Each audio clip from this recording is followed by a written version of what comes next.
ঈদের পরপরই বিয়ের অনুষ্ঠানগুলো শুরু। এই কয়দিনে আমি বেশ কয়েকটি গায়ে হলুদের কেক আর ওয়েডিং কেক করেছি, যদিও এগুলো ভিডিও আমি তেমন বেশি নিতে পারিনি।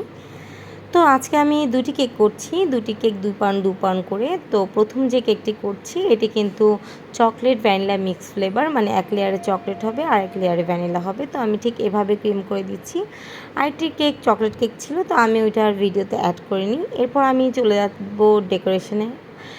আমার এখানে ফন্ডেন্টের বেশ কিছু ডেকোরেশন আছে, তো আমি সেই ডেকোরেশনগুলো রেডি করে নিচ্ছি, যেন কেক যখন ফাইনালভাবে রেডি হয়ে যাবে তখন আমি জাস্ট ডেকোরেশনের আইটেমগুলো বসিয়ে দিতে পারি। দুটি কেকই আমার লাল রঙের ফন্ডেন্টের অনেকগুলো কাজ আছে, তো আমি প্রথমে লাল ফন্ডেন্টগুলো কাজ করে নিচ্ছি, যেন আমার বারবার কালার ধরা না লাগে বা ফন্ডেন্ট কালার করা না লাগে। তো এখানে আমি শাড়ির ডিজাইন করে নিচ্ছি। এখানে যে শাড়িটা একটা ফ্ল্যাট শাড়ি হবে আর একটা একটু উঠানো শাড়ি হবে। তো আমি সাইজ মতো শাড়ির যে পাশগুলো সেগুলো কেটে তারপরে ঠিকঠাক মতো যেভাবে করে কুচিগুলো সেট করা লাগে ঠিক সেভাবে করে নিচ্ছি। এই ধরনের গায়ে হলুদে কেক আমরা প্রচুর দেখে থাকি। এই ধরনের গায়ে হলুদে কেকই সাধারণত সবচেয়ে বেশি করা হয়। তো আমি আসলে এই কেকগুলো অনেকবার করেছি, যতবারই করি, যেহেতু অনেক কালারফুল কেক, করার পর রেডি হওয়ার পর দেখতে কিন্তু খুব ভালো লাগে।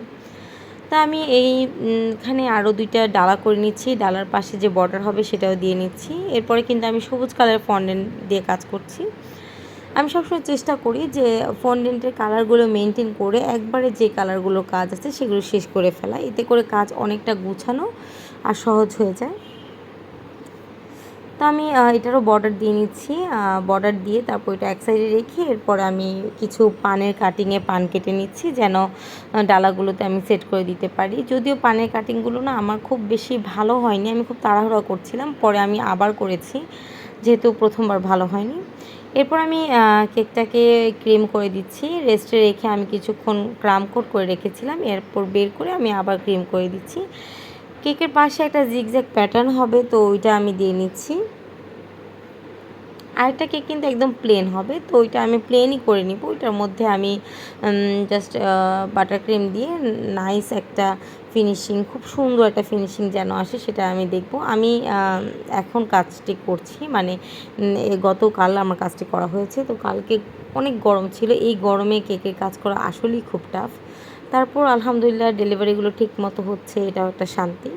তা আমি এখন সবগুলো ডেকোরেশন রেডি করে ফন্ডেন্টের যে ডেকোরেশনগুলো করেছিলাম সেগুলো কেকের উপর দিয়ে তারপরে এখানে একটু গোল্ডেনের টাচ দিচ্ছি, যেন দেখতে আরও বেশি ভালো লাগে, একদম ফেস্টিভ্যাল একটা ভাব যেন এটার মধ্যে চলে আসে। তো এটার মোটামুটি অনেকটাই গোছানো হয়ে গিয়েছে। এরপরে কিন্তু আমি দ্বিতীয় যে কেকটি ছিল সেই কেকটির যে ডেকোরেশনগুলো ছিল সেগুলো আমি একটি একটি করে দিয়ে দিব।